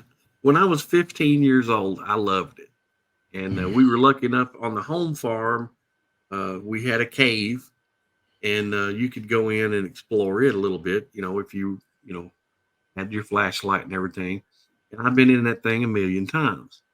And matter of fact, the only reason I quit going and exploring it was because it had a sinkhole that caved in. So normally you're walking through this passage, and as it was about to turn, and you could walk into another place where a big room opened up. Now you were looking at a dirt wall, like a wall of dirt right in front of you, because it had all fell in from the ground, And imagine if you were on the other side of that. Boy. Yeah, I thought about that too. And what Floyd Collins was the guy's name in Kentucky, actually. Yeah. They got trapped. That man did that stuff his whole life. Yeah. And ended up getting stuck and dying down there. So if it could happen to him, it could happen to anybody. Yeah, that's right. He was one of those guys. He wouldn't care to crawl in a groundhog hole, though. That's the problem. See, I was never like that. Okay, if I had to get down, if I had to stoop down a little bit, I'm feeling kind of cramped. I liked it where you could like stand up and walk around in there. But as far as crawling into a groundhog hole, well, a hole about this big around, just big enough to get one arm through and then pull the other shoulder, no way. No way. Not even at 15, I wouldn't have done it. Yeah, but I want nothing to do with it. I believe they use them. I believe that Bigfoot uses caves as shelter. I believe. I know now, what about disagree on that. That map that has floated around, I'm sure both of you have seen it, that's supposed to outline the cave systems and Bigfoot sightings or missing people or something like that. They like overlapped it, and it's supposed to be close. You know what I'm talking about? I don't know. Okay. Well, It's out there. There's a map of the cave systems in the U.S., and then someone took a map of Bigfoot, or I think missing people, unexplained missing people, and overlaid it, and it's supposed to be like crazy similar. Now we're getting into the whole missing 411 stuff. Yep. And I know a lot of that has been played up on the, how should I say, not the glamorous side, but the mysterious side is played up on them. Well, a man went missing and, we don't know why. Well, people go missing all the time. Yeah. One of the most high frequency was the gentleman who played the warlock Julian Sands, who went missing for 3 or 4 months, and they found his body at the bottom of a ravine or in a valley somewhere. Obvious hypothermia death. And the reason why they found him is because the family was so doggedly trying to find him and had some resources. You look at some of these other cases where, the guy's shoes, and then the guy, one of the side effects of hypothermia is you actually think you're warm. Yeah. So you start taking clothes off. So when these events get played up on Missing 411, I'm like, this does not prove anything except the person had a very unfortunate trip. There's a lot, and you can correlate a lot of stuff, but you can cherry pick a lot of stuff too. And we saw that in the Bigfoot news this past weekend with the bear study, how you can cherry pick certain results. Yeah. And overlook other problems to that. That's right. Right. We got this big study that says we know exactly why, what explains Bigfoot sightings, but let's not talk about Florida. Or Ohio. Or Ohio, or New York. Let's not talk about New York. That seems to happen so much, guys. It's like you cherry pick what you want out of a story to make it fit your narrative. And I want one thing that comes to mind when talking about that is the Dennis Martin case. The little boy that went missing in the Smoky Mountains. 6-year-old boy. Was that the kid with the red jacket apparently or something? I think so. It was a Father's Day weekend. Yes. Dad and Grandpa. Well, people, that was on Missing 411, and the Bigfoot community tries to make it Bigfoot related. And this is an example of cherry picking. Well, there was the report that the family saw an unkept man running with something red over his shoulder, like running up the hill. And everybody wants to say, well, that's Bigfoot. But they leave out the part that the man was seen getting into a car and driving away. I've never seen a Bigfoot do that. Right. So maybe Igor Burtsev has. Exactly. Was it Greg the Yeti? Is that his name? I don't know. Yeah, Igor gets personal phone calls from Bigfoot. Oh, Lord. I don't have that kind of relationship. Put him on the phone. Yeah. He did that. He did that like a live or something there. He was on camera talking to Bigfoot on the phone. And then 18 months later, he's showing us pictures of Bigfoot getting in the car and driving away. Yeah. Yeah, exactly. That's the exact point of jury picking. And that was featured on 411. Mike, you'll see the guys from Kark in here every once in a while. They are actually doing a special on the Lily Lake disappearance of a gentleman, an older gentleman. And when they talk to the family and law enforcement, they have a lot to say about Dave Paulides and how, he didn't really care about the investigation. He just wanted to know what was unusual about it. And that's what he ran with. And the family would be like, well, but, and he would have nothing to do with it. So, cherry picking is probably, it just shows, it's just bias. All it is bias. You're going to ignore a fact. And it's kind of funny because I had to look at something this week for our midweek video we're cutting out on Wednesday. Part of my own evidence that says, hey, wait a minute, time out. This could be that. So we take a look at that more in depth and see if it fits. And that's what you have to do. You have to be honest with people. And I think there's a lot of honesty missing that we'll just Now, maybe, you know, in a TV show will say, well, we only have 42 minutes in an hour long because the other 18 minutes is commercials. And then you put in the introduction and the out stuff, and you lose another minute or so. And that's why, so we only really have about 40 minutes to get this information out there. So we just cut to the important stuff. No, you're omitting the stuff that shows you're doing a proper investigation. Sorry, I had to holler at Ron Bowles. He's in the chat over there. Good seeing Yeah, Ron is hiding out there. Now, Pat says even Dave Palladio does not blame Bigfoot for taking people if you listen to him. Well, I have listened to him live. Watch some of his lectures online. And he may not be saying that, but he's certainly implying that. When you start saying, hey, we don't know why these people were taken. We don't know what happened to this person. Why? Yeah, we do. Look at the official cause of death on the death certificates. If Dave Pilates is not suggesting Bigfoot is doing this stuff, why is he speaking at all these Bigfoot conferences and doing all this stuff? That's a good question. And another thing is, Dave Pilates is also one of the persons propagating the Bluff Creek massacre conspiracy based on horrible copies of the film. I'm so glad you brought that up, Steve. As I mentioned to you guys earlier, I co-host a show with Brian King. Right. Sharp, right. That Bigfoot podcast. He just released this past Friday. He released the first part of the special that we're doing about the Bluff Creek massacre. We have recorded part 2. It will be out this coming Friday. And guys, y'all need to tune into that to hear what we think about David Pilates and this fiasco that's going on. This just bullshit parade that they're putting on with this Bluff Creek massacre thing. So I invite you guys to check that out. The first part's out right now, and then the second part will be out Friday. But I don't know, man. We need to get some awareness about this and just call these people what they are. Oh, we have. If you look at the early videos on this channel, we first started, it was one of the first topics we covered was the massacre theory. And how can you? Okay, let's just say you do see some red. And number one, I explain to people that blood doesn't dry red. Yep. Yeah. Right. That's number one. Number two is, how can you come up with this whole conspiracy theory based upon something you find in a film? It's just make believe. It's just spun up out of somebody's imagination. Yeah. And it's not even the same film, right? It's not even. It's Renee DeHenden, a film that he took, right? That's what they got the information from.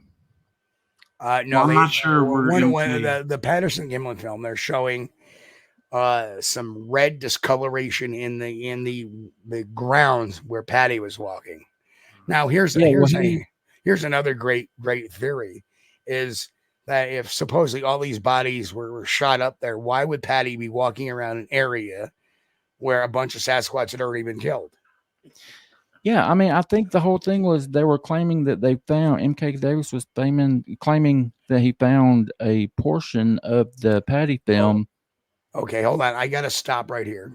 Tracy Bennett says Bobby Short started all that bull. No, she did not. I can tell you the exact time, date, although not off the top of my head. But it was, I believe, 2007 at the Ohio Bigfoot Conference when MK Davis broke out the slides about the Bigfoot massacre.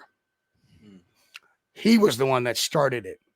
Yeah. David Pilates lobbied Bobby Short, talked to her, and convinced her that this was the real thing. Yeah. And at the time, let's not mince words, Bobby was not a young person. The only picture of her that ever existed on the internet was her probably circa 1974, 75, which shows a very young woman. But the problem with that is that Bobby Short at the time was probably in her late 70s, maybe even 80s. And sometimes, when and she was going towards the end stage of her life. So you can kind of see where I'm going with that conversation. Mm-hmm. You know, it's the same age where people say, "Oh, just sign right here," Right. and it's that age. And yeah,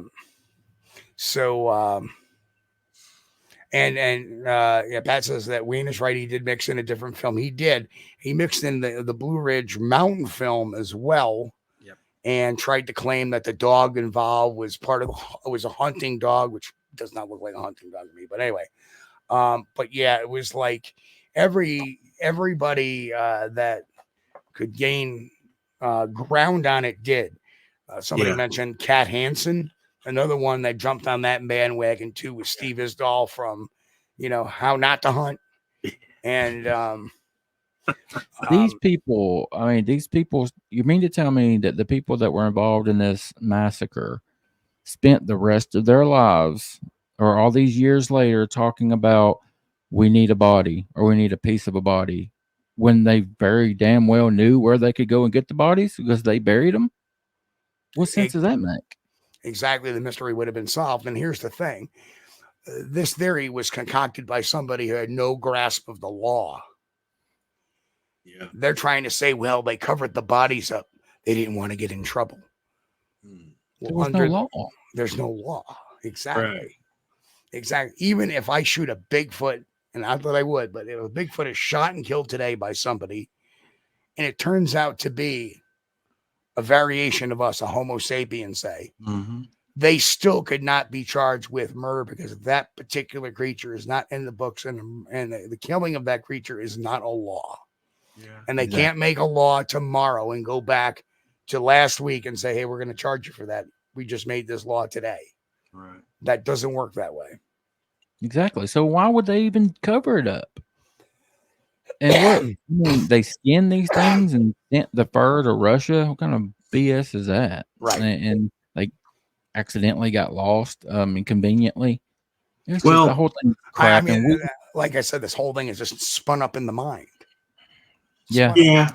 Now I don't want us to seem like we're beating up on MK Davis. I mean, he has done a lot of work about, clarifying the Patterson Gimlin footage and aligning it. And he's done some super work on that stuff, but he just sees a lot of stuff that I personally don't see. And a lot of other people don't see. Unfortunately, the problem with that is that when you see somebody that's starting to do really good work, and the funny thing is in 2006 and some of 2007, MK was saying, oh, well, I'm doing this for Roger Patterson's legacy. And then he turns around and stabs him in the back with this cockamamie theory. Yeah. Right. Let me say this. It doesn't matter what his previous work was. Now, he's ruined all that because somebody will say, oh, yeah, he did really good work with that, made some great observations, but he's also come out with this cockamamie idea, which has no backup to it. So it completely discredits his previous work. I'm sorry. That's just the way it is. Nice guy or not, that's the way it is. And I do not hate MK. I do not dislike him. Right. I would have a cup of coffee with him today. I don't believe he's hoaxing us. I just believe he's really wrong. He's really biased, and he gets hooked on some idea, and away he went with no evidence other than pointing at something in the film and some cockamamie. Well, you see this? Oh, you see that? And just making some wild ass conclusions to support his theory that what he sees in a film is blood, which is not, because he also used a red filter on the film. Well, Steve, for you, I'm sorry to interrupt you, Chris. No, go ahead, man. But you saying that right there, he used a red filter, or if you can't change the contrast to help your narrative, is that not hoaxing? If you change the color of the film to represent what you are trying to sell people, the hoaxing, you're changing it. Right. The hoaxing would be intent. Now one has to ask himself, did he adjust it to try to make the film pop a little bit more and then go, oh my gosh, look at that. That's got to be blood, blah, blah, blah, blah, blah.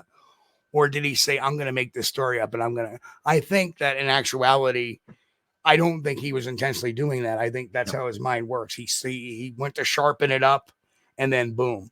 There's no direct evidence that he just made this up as intentionally as a hoax.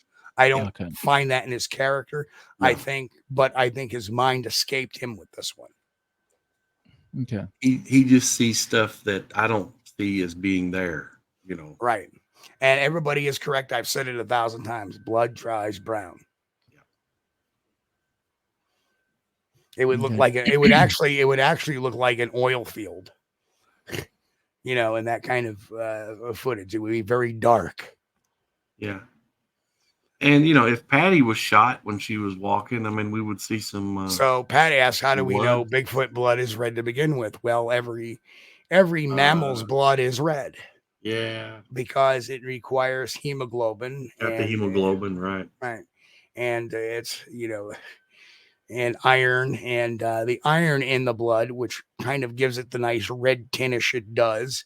That's why it browns when it's exposed to air, just like a rust spot on a piece of metal. Well, yeah, it's their hemoglobin, and the fact that the atmosphere on planet Earth is, we use oxygen, you know, well, we use nitrogen too, and that we're mainly oxygen, concerned with the oxygen. it's that iron in the blood and turns it the brown. But, so here's the thing, what I ever consider, he does not and refuses to debate the Patterson, this massacre theory with anybody point blank. He's only going to come on shows that are friendly to his ideas or let him talk without necessarily arguing the fact. We've tried that. We've tried Brian's that before. interviewing him tonight. Brian's interviewing him tonight, along with the that Daniel kid from the UK. He's supposed to be interviewing MK, and he asked Brian to help him. And this is something that Brian and I talked about when we recorded our latest episode of that Bigfoot podcast this past Thursday. He's going to ask him those questions. Now, Ristel asked another question: is what is your opinion on newest MK Davis Gatewood high def image of Patty that was created by AI? And you know, Photoshop is Photoshop. We can Photoshop any Bigfoot out there to make it look really nifty and nice. That was done with AI. So there is a graphic element to it. It's no different than Photoshop. It's not relevant. It's not evidence. It doesn't prove a damn thing except how maybe AI thinks that this should look. Really? Yeah. So he's passing that off as him cleaning it up. Correct. But in fact, it's from what I understand. From what I understand, it was AI that was done. That would qualify as the definition of hoaxing if it turns out that he was trying to pass off an AI image. Yeah. But I would think. Well, I have to look into it. I don't. I and this is not new either. This has been out for over a year. But I think that it was admitted that it was AI. So again, it's here's this researcher run amok and said, "Hey, we'll use AI to see what Patty looks like." And Burpa came up with that image. Oh, look, there it is. This is evidence. No, it's not. No. That is what they call an interpretation. Yeah. There's another question. Is photographic evidence enough to prove Bigfoot exists? No. Never will be. No.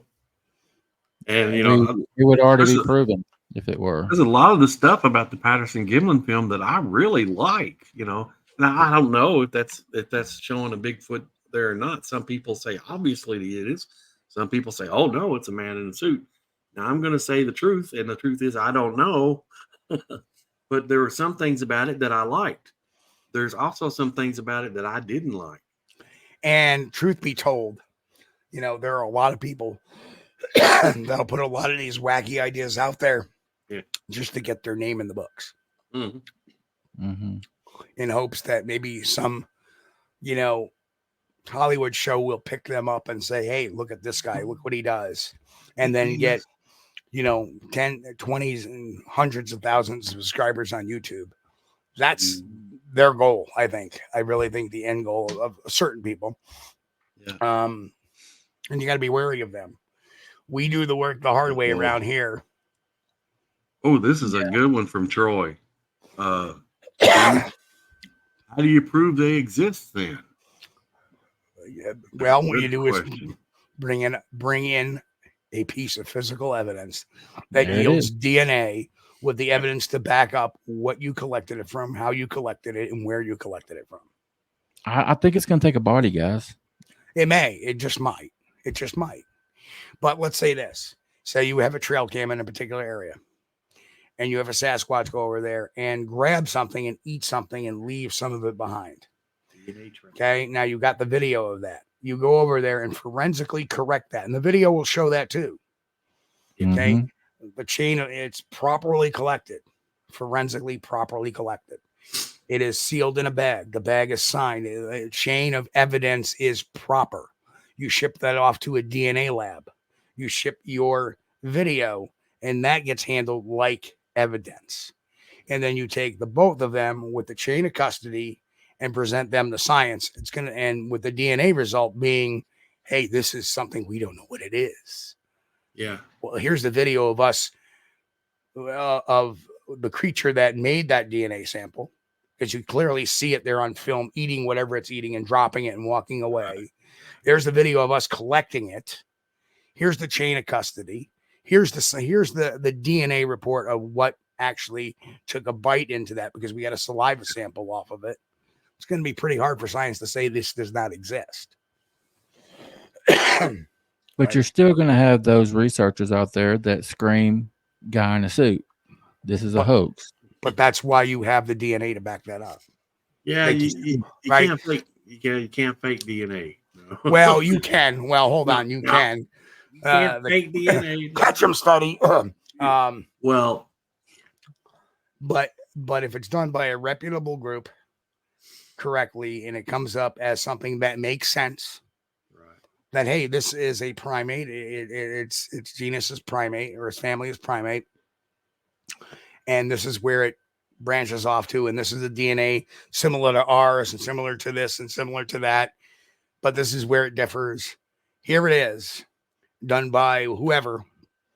I think that'll work. It's a combination of the technologies. You're going to, in order to prove this, it's either going to take a body or a piece of a body or a combination of technology with a DNA sample.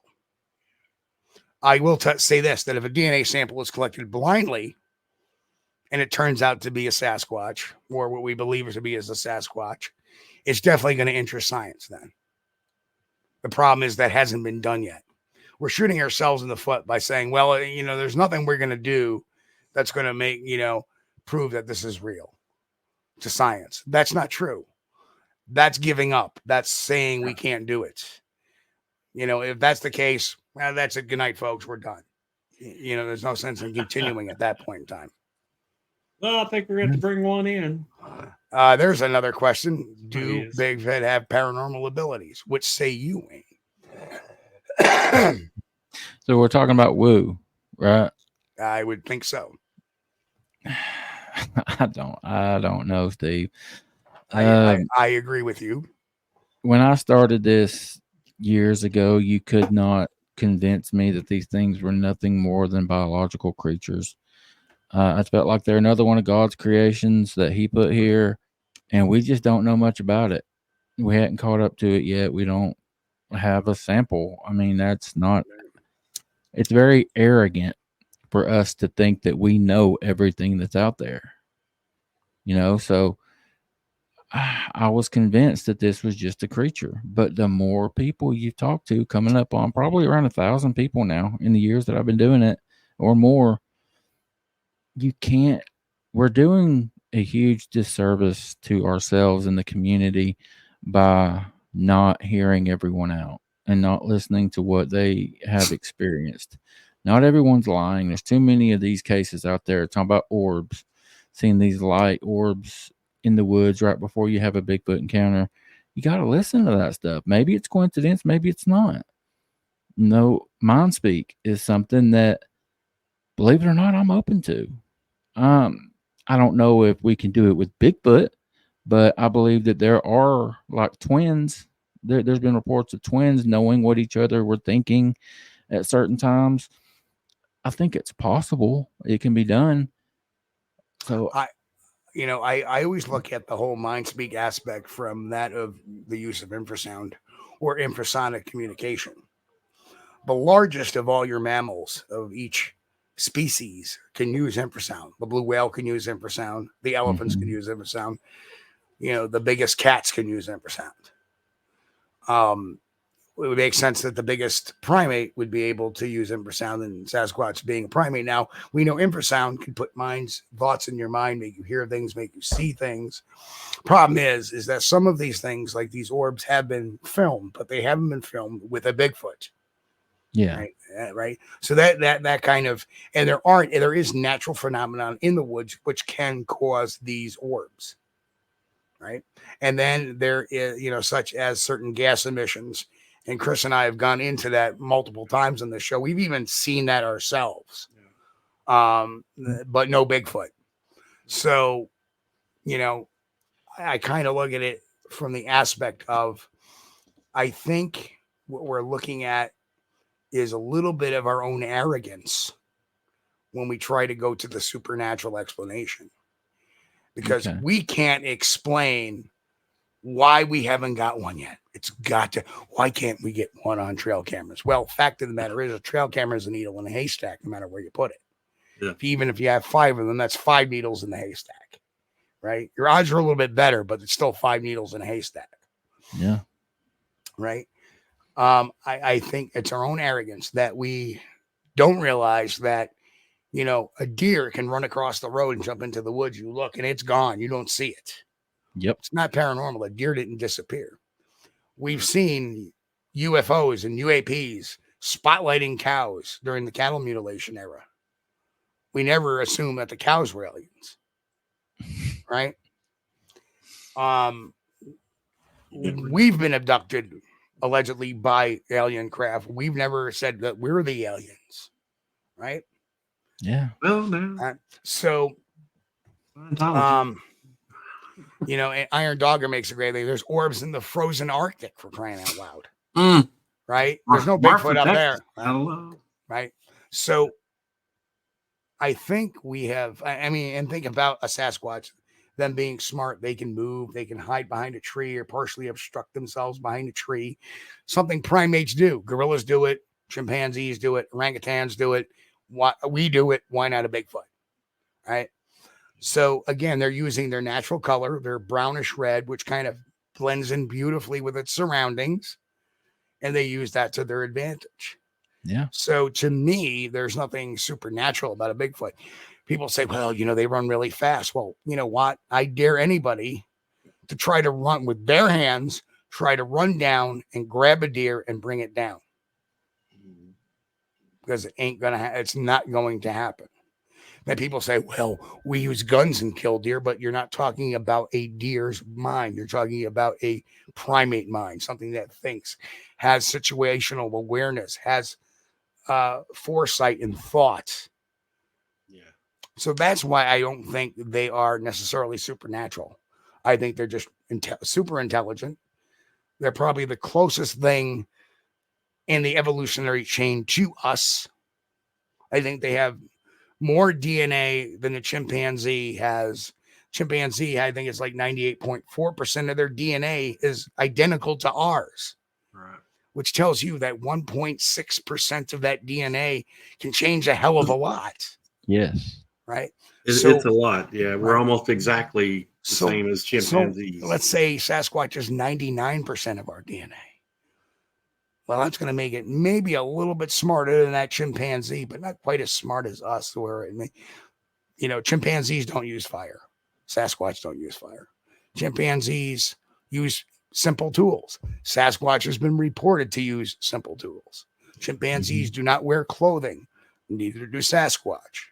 Right? Well, Beckford. Well, so the other problem is that us as Homo sapiens, we have something called anthropocentrism. And that's, we tend to give our abilities to other creatures.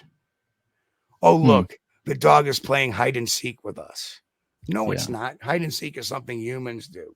It's responding to the stimuli you're giving it, and it's responding and it's getting stimuli by what your actions are doing. Yeah. Right. It's not really playing hide and seek. So, that's something we have to be aware of. And I think some of this supernatural stuff or this. Well, it's a person. It's just one. It's just us in a different. It's just, they've rejected society. Okay, yeah, right. That's just anthropocentrism. So I think there's a lot of that in our own arrogance that, or maybe it's our minds breaking down, just saying, I can't, and this happens with super intelligent people too. I in my intelligent thing can't realize why we can't get this thing. And it crumbles them because of the ego. So they turn to this alternative explanation as an explain all. Well, it's supernatural. Well, it's easy. And then it's easy to fall in that pitfall because then you don't need science and physics and psychology to back any of that up. You can't explain a mystery with another mystery. Sorry, that ends my rant. Sorry. Yeah, no. I mean, you can't explain one mystery with another mystery. Right. You just can't do that. Yeah. But that's my thought process. Now, are there a lot of scientific things that can explain some of the mind speak or the blinking out, or, well, it was there and then it was just gone in front of my eyes? Well, have you ever seen have you ever seen a Bigfoot before? Well, no, I haven't. Well, let me explain to you something. When you see something your mind is not in your mind's catalog, right? It takes a second to go, what is it I'm looking at? Yeah. And then what happens is when your mind focuses back in, it's gone. Right. Oh, it just disappeared. No, it didn't. Your mind had a little bump. Yeah. The other thing you have too is what they call traumatic regression. Right. When you have a traumatic experience, your mind blanks out. Right. Your mind blanks out.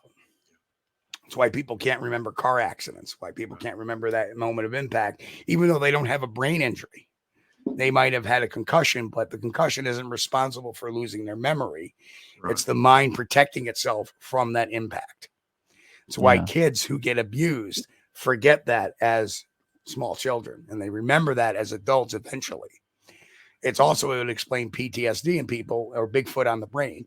They have a legitimate encounter, and then every blob squatch, every picture they take, they see Bigfoot in, or every shadow in the woods is Bigfoot. Everything they hear in the woods is Bigfoot, or Bigfoot mimicking another known animal. That's just signs of PTSD, and that chances are, if you go to the very first time they've had a sighting or an encounter, it's probably legitimate.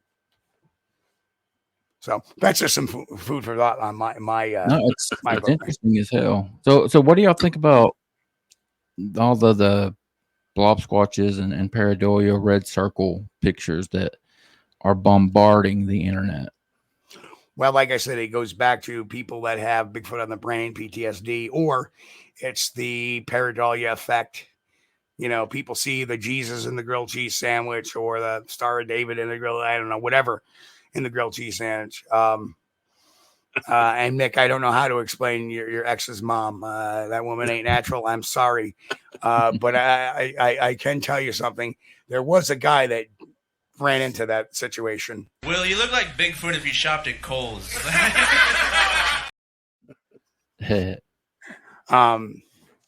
But I really think that part of it is internet based, where you get into this group hysteria, basically.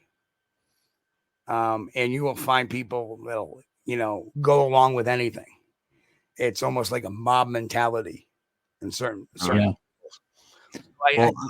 I'm all for keeping an open mind, but certainly the encounters that I've had, I've not experienced anything paranormal or supernatural. Now, I did experience something that I witnessed that was superhuman, and that's natural because these creatures are not human. They're physically, well, when they reach a certain age, they're physically bigger and stronger than we are, and they can do things that we can't do. Well, even a bear is superhuman. Sure. You get a fight with a grizzly, it can, right. And then let me explain the fourth actual thing is perhaps they're not seeing a Bigfoot. Perhaps it's something paranormal in nature, manifesting as a Bigfoot, or manifesting in their mind as a Bigfoot, or manifesting not necessarily a Bigfoot. That could explain the dog man, is that these people aren't having crypto experiences. They're having paranormal experiences. Okay. Same thing with people saying what they think is a Bigfoot that disappears. But you look at them, a lot of those people too will say, well, it looked more like a man. And mine spoke to me. Well, perhaps it wasn't a Bigfoot. Perhaps it was something paranormal. It wasn't, because let's face it, our land is very old, and it was inhabited by aboriginals that the white man came and pushed out, which is going to cause a lot of bad blood and a lot of bad energy and bad juju. So it is possible that some of this could be paranormal if you want to go on that side of the argument. That reminds me, years ago, we had a guest on. It was a Midnight Walker from Georgia. And, you know, he was a thorough believer, and he may still be, that the Bigfoot can mind speak, you know, because he had, I think he shared with us on the show, he had thought to the he had a sighting, and he thought to the Bigfoot to turn left or something, or stop, wait, let me see you, you know, and the creature stopped at the same time he thought that. But, you know, we pointed out, well, hey man, you know, it could have been a coincidence, you know, because I've been, you know, coming up through, I've pulled this on my wife and son before. We'd be driving up to a red light, the light's red, and I would say, turn green now, you know, and then the light would turn green. I said, see, I did that, right? Yeah. So Keith Allen out in our chat brings up a great point. He said the woo crowd are likely to fall for scams and spend money. They are bigger suckers. So that's why grifters love to make up woo stories. Let me predicate something there. It's not just the woo folks that are making up woo stories. It's not the folks that are just making up woo stories. Remember, I've been in this field a lot longer than many have now. And before the internet, there was very little woo, very little. That's interesting. Woo spun up because of the internet. But there are grifters, there are jokers, and there are the psychologically needy people that have made up stories since this mystery began. And it's not just in this particular field. It's in ufology. It's in the paranormal world. It's in the Loch Ness world and the other cryptid areas as well. We've talked about, how about the surgeon film or the surgeon photo, Loch Ness, right. The Gable film, Dogman, and there's Gable. Yeah. And there's countless others. So you look at all this information, and that's just human nature. And if somebody comes out with a great story that I had this big Bigfoot sighting and it sounds legitimate, and I'll give you a great example, the Mississippi Skunk Ape video that got put up on a Facebook, going viral and blah, blah, blah. And it turns out that it's made for a TV show. Yeah. Turns out that the person who put it out there, Josh Highcliffe, never even existed. He was a character made up for a TV show, portrayed by an actor whose face was blurred out on the shoot. The actor himself said that the whole thing was made up. So when you look at that, yep. So when I've never heard that. Yep. Wayne, you got to spend some time on my channel. The video on that too as well. It's one of my debunkings. So there are people now. Their whole goal in the Mississippi Skunk Ape video wasn't necessarily a individual's way to get money. It was the way the show wanted to perpetuate itself and get some excitement about it. So in a way, it was for profit, but it was very indirect. So we got to be aware of the different types of scams that are out there and the different types. Like people ask me, you know, the whole Tom Biscardi thing, is Tom Biscardi a hoaxer? Well, he's a hoax enabler because he doesn't create the hoaxes, but he finds the hoaxers that do. And then he takes their story, and if he can make a buck with it, he'll run with it. And all over, I was duped. He gets duped a lot, don't he? Sure does. And it's just like this latest cat that who no surprise is a good friend of Biscardi or one of the Biscardi followers, who tried sending this picture that we had found on the internet. And then he tried to explain it away by saying his co-host of his radio show who died a year ago sent it to him. And the evidence he tried to show me was very doctored up. So there are different scams that go on all the time, but great comment and a good one to, obviously keep on going with. So that's my take on it. Dude, Very we've interesting. almost killed 2 hours here talking. It's went by fast. Sure did. Sure did. I think we could have done a 3-hour show today. Wayne's been a great guest. And what kind of conversation? I mean, dude, sparks conversation unbelievably. Not only he's answering questions, he's asking us questions too. That's shame on you. You're not supposed to do that. Well, That's the interviewer. it's good. It's good. You know man. what? You know what? I always love this show because it's like having a conversation. It's not an interview. This is a conversation. Exactly. Yeah. It's like a bunch of buddies sitting around with our chat room friends here. Yep. We're having a couple of drinks, or I'm trying to stay. I don't want to get silly, so I'm drinking Mountain Dew. Mm-hmm. But it's like sitting around a bar, sitting there having a conversation, a serious conversation about the topic, and I love it. Yeah. Yeah, that's what I try to do. Mine is keep it conversation based. Yeah. And I find that's the best way. Oh man. Yeah, Ron we got says, go Chiefs. Steve, you're coming on my show, buddy, pretty soon. I sure am. That's early next month. I think. What's it, the 4th? I'd have to look at my calendar. I'm not sure. Yes, it's a Wednesday evening, and I could make it because I get off early on Wednesday evenings. So, Chris, I'd like to extend the same invitation to you. I'd like to get you on too, buddy. I appreciate it, but Steve is he's the media guy. All right, he's the guy to talk to. Okay. Are you kidding? Before he was the co-host of the show, I had to pull teeth to get him on the show as a guest. Yeah, really. I really don't do the. And then one day I was having I didn't have a co-host at the time. I had a run-in with somebody on the show that was lying about something, and all of a sudden Chris called in and started just giving it to him. I wouldn't go say all that. Yeah, gave it to him in a very questions. In a very intelligent and intellectual manner. Thank you. Very good. So, I got to say it was a pleasure having you on. I had a lot of fun. I'm looking forward to getting on your show and getting put in the hot seat because it's the hot seat I love sometimes. Yeah. I don't mind those tough interviews. So. Well, it'll be like this one. It'll be more of a conversation. It's not going to be very hot, buddy.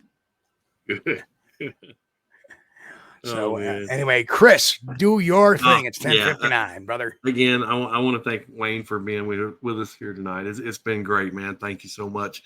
It's been an honor having you. I want to thank everybody in chat, all our listeners, and we appreciate you guys. You're the greatest audience we could ever hope to have. Thank you so much for being a part of the channel. And Steve, if it's the first time watching on YouTube, if you're not subscribed yet, bump that button and hit the like button. It helps the algorithm. Okay. And thank you, folks. Let's not start that this late in the game. Ron saying happy birthday because yesterday was my birthday. And well, happy birthday. Thank you. Belated birthday. Another year closer to the walker. Still above ground, you're doing good, bud. Yeah, doing well, good. I'm just hoping there's no depends involved. But anyway, I want to thank Wayne for coming on. You're a great guest. Had a lot of fun. We'll get you on again real soon. Awesome. We gotta continue this conversation. And next trip out, please, let us know. And we'll keep an eye on it and then maybe have you on and talk about it. So sounds good, buddy. All right, my brother.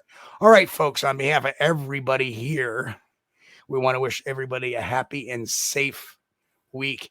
If you're not checking out the Bigfoot news on Friday nights at 9 p.m., you got to start checking that out. We have a lot of fun. We cover a lot of different stories, and we give ourselves, our honest evaluations of those stories. So check it out. It's Friday nights, 9 p.m. Eastern. It's only a 1 hour show. course, obviously, you can show up live or you can watch it in replay and get some completely different takes on things that go on that we don't normally talk about here on the show. But they are all Bigfoot related. So, but anyway, on behalf of myself, Chris, and Wayne, want to wish everybody happy, safe, healthy week. Obviously stay healthy and God bless. And of course, keep on squatching. We'll see you all here this Friday night, 9 p.m. Eastern on the Bigfoot News. Catch y'all in a bit.